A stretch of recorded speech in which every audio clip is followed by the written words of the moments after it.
ভাই এবার একটু থাম, ব্লগটা শুরু করতে হবে। Good morning, welcome to Shubhri's family. চলে এলাম টাটকা ব্লগ নিয়ে পুরীর পরে বাড়ির থেকে।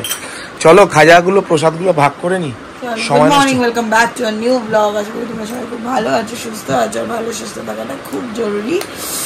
জয় জগন্নাথ বলে এবার শুরু করি ব্লগটা। এই যে সব প্রসাদ এখানে পড়ে রয়েছে, এগুলো সব ভাগ করতে হবে। এখানে এসে গেছে সব, সোনাই ব্যাগ করে হট প্লেট নিয়ে গেছে মামা বাড়িতে। টাঞ্চ করে বেরোলাম, বেরিয়ে গ্যারেজে এলাম ফার্স্ট। দেখি গাড়িটার কি অবস্থা। বললো গাড়িটা অনেকটাই হয়ে গেছে। এই যে সত্যিই গাড়িটা অনেকটা হয়েছে। এই যে গাড়িটা, জানি না কি হবে, কি বিল দাঁড়াবে, কি হবে, সবই ওপরওয়ালার ইচ্ছা। খেয়ে দিয়ে তো তখন অনেকক্ষণ আগেই বেরিয়ে গেছিলাম। আজকে বৃষ্টি পড়ছে, তার মধ্যে গরম হচ্ছে, অদ্ভুত ওয়েদার। যাই হোক, আজকে যে ব্লগটা গেছে ওইখানে হাওয়ার জন্য হয়তো আওয়াজটা একটু কম পাবে তোমরা, সরি। চেষ্টা করছি অনেকটা জোরে জোরে এখন বলা। থ্যাঙ্কস আমাদেরকে সাপোর্ট করার জন্য। যথারীতি আবার ডেলি লাইফে ঢুকে গেছি, সেই কাজ বাড়ি, কাজ বাড়ি, এটাই করতে হবে। আবার পরে কোথাও একটা যেন যেতে পারি, তার আগে যেন সমস্ত সমস্যা মিটিয়ে তারপর যেন একদম ফ্রি মাইন্ডে এবার যেন যেতে পারি। Good evening. সকালবেলা শুভম যা ব্লগ শুরু করেছে, আমি জাস্ট এখন ব্লগটা শুরু করলাম। পড়ানো ছিল, পড়িয়ে শেষ করলাম। এরপর এখন যাচ্ছি প্রসাদ নিয়ে। কবিতানটিকে প্রসাদ দেবো, তন্নিষ্ঠাকে প্রসাদ দেবো, সোনাই ওদিকে বান্টিদিকে প্রসাদ দেবে, আমার পাড়ায় মিতাদিকে প্রসাদ দেওয়ার আছে। বাট ও কখন ফিরবে তার উপর ডিপেন্ড করবো।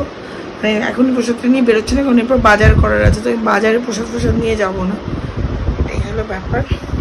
চলো বেরোনো যাক, হাত পাড়া কামড়াচ্ছে রীতিমতো। যাই হোক, কবিতানটির বাড়িতে প্রসাদ দেওয়া হয়ে গেল। এবার যাচ্ছি বান্টিদির বাড়ি। বান্টিদি মানে সোনাইয়ের মাসি, আর আমি ডাকি দিদি, মানে শুভম ডাকে দিদি, তাই আমি ডাকি দিদি। মানে শুভমের আবার সম্পর্কে দিদি হয়, যে সোনাইয়ের মাসি হয়। আর তারপর যাব তন্নিষ্ঠার বাড়ি। আপাতত আজকে এই কটাই, আবার কালকে। এবার হলো তন্নিষ্ঠার বাড়ি যাচ্ছি। ওই ফোনটার চার্জ একদম শেষ হয়ে গেছে। তন্নিষ্ঠাকে প্রসাদটা দিয়ে আমার আর সোনাইয়ের এখন বাজার করতে যেতে হবে, কারণ কাকু তো এখন একদমই বাজার টাজার কোনো কিছু করতে পারছে না। এই দায়িত্ব হলো সোনাইয়ের। তো যাই হোক, যাই তন্নিষ্ঠাকে দিই। তারপরে আসলে যার বাড়িতেই যাচ্ছি, পুরী তো সবারই পুরীর এত গল্প না, সেটা করতে করতে করতে করতে সময় চলে যাচ্ছে। তন্নিষ্ঠার বাড়ি থেকেই বেরোলাম। দেখো অন্ধকার পুরো, হাসছে দেখো পুরো হা হা হা করে।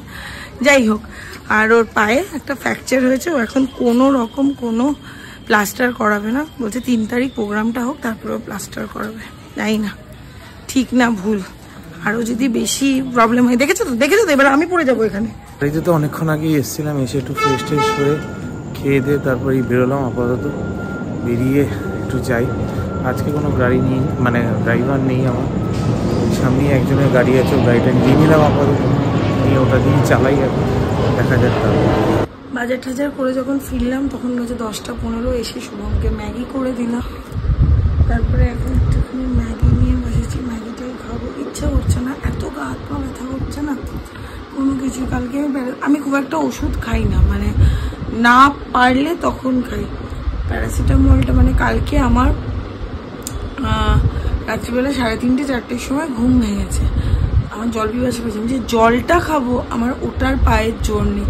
আমি সেই জলটা উঠে 7টার সময় খেয়েছি। মানে গলা শুকিয়ে যাচ্ছে, তখন আর না পেরে, তখন গলা শুকিয়ে কাশি উঠে গেছে, তখন উঠে আমি জলটা খেয়েছি।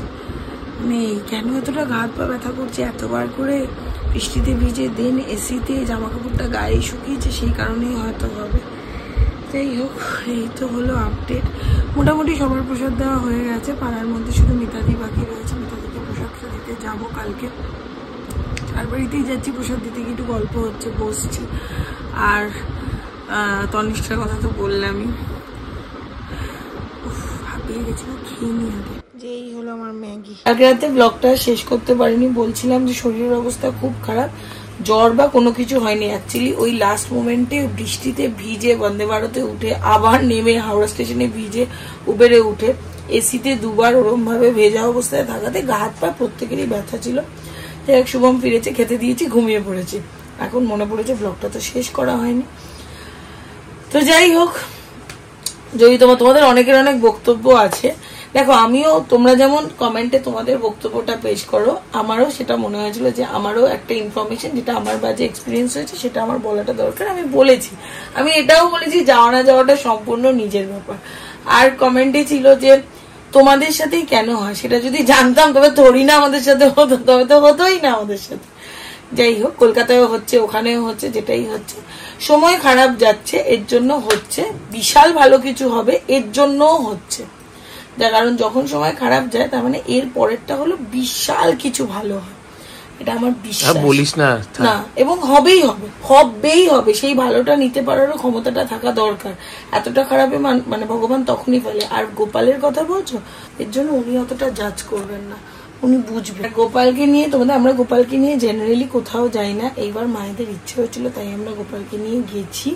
আর গোপালের জন্য প্রপার বাস্কেট, প্রপার ব্যাগও নিয়ে নেওয়া হয়েছিল। বাট কত ব্যাগের মধ্যে রাখা যায়, মানে আমাদের মায়েদের কাছে ও সন্তানের মতো, মায়েদের মনে ওর দম আটকে যাবে। যাই হোক সেটা। আর সেখানেও যারা বলেছো যে নোংরার মধ্যে, কোনো নোংরার মধ্যে রাখা হয়নি ঠাকুরকে, আমাদেরও তো একটা আছে ব্যাপার। আর দেখো সব থেকে বড় কথা, আমাদের যা পরিস্থিতি চলছে সেখানে আমাদের মাথা আরো বেশি খোলা যে এটা। আর সেই জায়গাটার থেকে হলো আমাদেরও তো একটা বিবেক বিবেচনা আছে যে একটা ঠাকুরকে আমরা এই নোংরার মধ্যে রাখবো, যেখানে আমরা হয়তো সকালবেলা ঘুম থেকে উঠেও কোনো বাসি জামা কাপড়ে গিয়ে ঠাকুরকে ধরি না। এটা হ্যাঁ, আমার বাড়িতে এটাকে বাসি জামা কাপড় বলে, তোমাদের বাড়িতে কি বলে জানি না। এবার সেই জায়গাটা যারা বলেছেন তাদের দেখার ভুল বা বোঝার ভুল, বা হয়তো তারা তাদের মানে মন্তব্যটা শুধু করেছেন, ঠিক আছে। এবার হলো ব্যাপারটা যে গোপালকে তারাও ওইভাবেই সেবাটা করেন, আমরাও আমাদের মতো করে সেবাটা করি। আর সোনালিদি বলেছেন যে গোপাল তো ঘরের ছেলে, ও ঠিক বুঝবে, একদম ঠিক, ঘরের ছেলে। আর উনি তো ভগবান, উনি এই জায়গাটা বোঝেন, উনি এই জায়গাটা বোঝেন। যদি ব্লগটা ভালো লেগে থাকে, জানি আর ব্লগটা ভালো লাগবে না, ঘোরাঘুরি কমপ্লিট, তোমাদের দেখাশোনাও কমপ্লিট। যাই হোক, যদি তাও বলছি দেখতে তোমরা বাধ্য, দেখবেই, কারণ সামনে আরো ভালো ভালো ব্লগ আছে। যদি ব্লগটা ভালো লেগে থাকে, like, share, comment and subscribe করে দেবে। ফ্রেন্ডস আর ফ্যামিলির সাথে অবশ্যই ব্লগটা শেয়ার করো। ভালো থেকো, সুস্থ থেকো, ভালো থেকো, সুস্থ থেকো। Good morning. এক্ষুনি আবার এখান থেকে আরেকটা ব্লগ শুরু হবে। গুড মর্নিং সবাইকে।